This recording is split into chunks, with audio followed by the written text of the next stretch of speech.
Hey everybody, how you doing? My friends call me Dave. You can call me Daveypoo, the mobile music minstrel. Today we're going to do a quick video on what is a filter and how does it work, okay? This was crucial to me when I was in recording school, learning how to be an engineer. I didn't understand what a filter was for the longest time, and this really helped me out when somebody finally explained it to me. So we're going to do some quick videos here, all on some very, very basic recording subjects so that people can understand. Okay, so I'm loading up a synthesizer in AUM here so I can show you exactly what a filter does. Now, I'm using iMini specifically because everyone should understand how a Mini Moog is laid out. This is modeled after a Moog synthesizer, the Mini Moog. It's one of the most common layouts for a synthesizer, so you don't need to own iMini necessarily, but to be able to understand how this is laid out is really important. Okay, really quickly, you have oscillator section over here, 1, 2, 3 oscillators. Okay, oscillators are the things that generate your sound. You have mixers here. This blends all 3 of the oscillators into one tone, and then it gets to here, the filter section here, which is what I'm going to be explaining today. Okay, so let's go back to AUM. I'm going to start up a second channel here. I'm going to have Rosetta by Brambos. I'm going to have bassline control Mini Moog so that it can be playing something while we're talking. Okay, so let's just get something real fast generated up here for 16 steps. Ooh, that's really, really loud.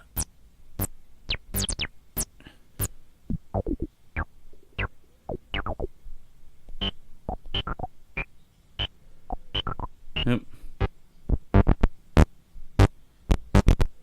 There we go. That's what I wanted. Okay. I basically needed to turn off the filter in iMini so that we're not using it at all. Okay. So we're going to kick this up an octave.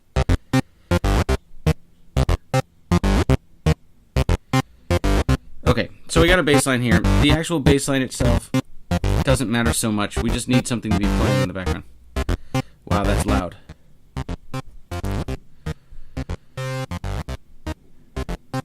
Okay, so we got that going.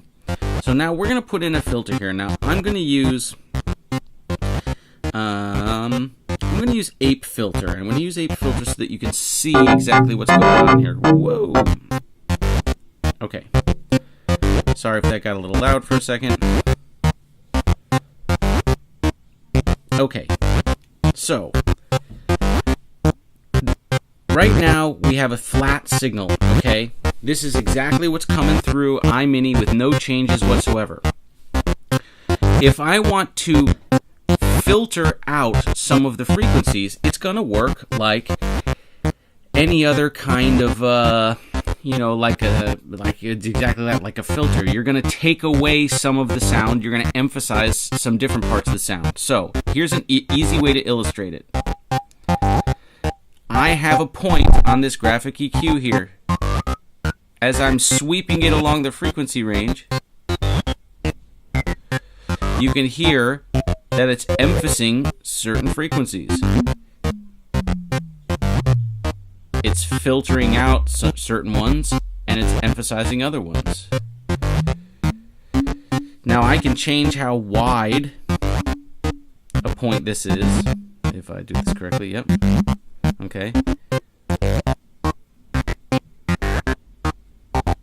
So a very simple example of a filter is a wah-wah pedal on a guitar.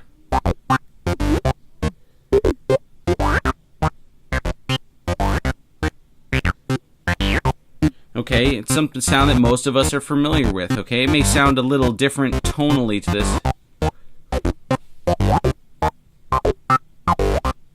But it's still the same general idea. You're taking a fixed curve and you're sweeping it across a range of frequencies. And it's through this use of tuning a graphic EQ that you can shape the sound. So I'm going to choose a low pass filter. This is a very common filter type. Okay. So I can change the Q, which is how pointy or narrow an area is that I'm affecting. And then I can change the cutoff, which is the actual frequency itself. Now, this is a low-pass filter, which means it's allowing only the low frequencies to pass through. Okay, so you're getting mostly low frequencies. Now, let's put this on 100% wet. Now, that's a sound that you're used to hearing from lots of different types of music. Okay, so that's a low-pass filter. Now, what other types of filters can we get here? I can do a high-pass filter, which is exactly the opposite. It only lets the highest frequencies pass through.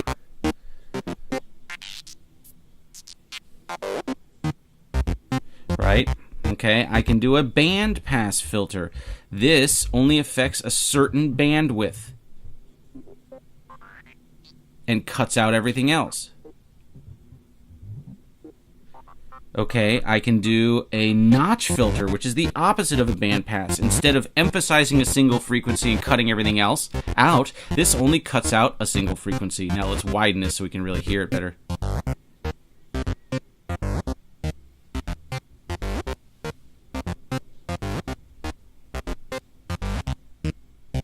This is a little more useful for like cutting out a bad frequency. If you find a frequency that's really jarring, you can usually identify it with a notch filter and cut it out.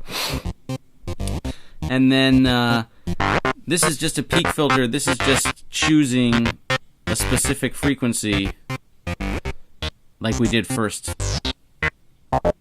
and emphasizing it. So there we go, guys. That's a real quick video on what a filter is and how it works. It's a basic idea. You can do a lot more with filters, okay? Filters can be really, really powerful things, especially if you have filters that can use multiple points and things like that. Ape filter here, you can have many different peaks like you see right here, okay? That's called a comb filter because it looks like a comb. And you can hear how it has a very unique effect on the sound. So there's all sorts of things that you can do with synthesizers, and they're with filters, and they're very, very, very powerful, and it's a great way to shape your sound, whether you're using it for an analog sound like a guitar, or drums, or bass, or if you're using it in the sense of a synthesizer. But a filter is a filter. It always does the same thing. It might have different functionality, but it all essentially does the same thing. So I really hope that helps introduce you to the world of filters. This is Daveypoo, the Mobile Music Minstrel. I hope you had a great time watching the video. Please hit the like button and thumbs up and subscribe and all of that YouTube-y stuff. And I will see you guys later. Thanks a lot.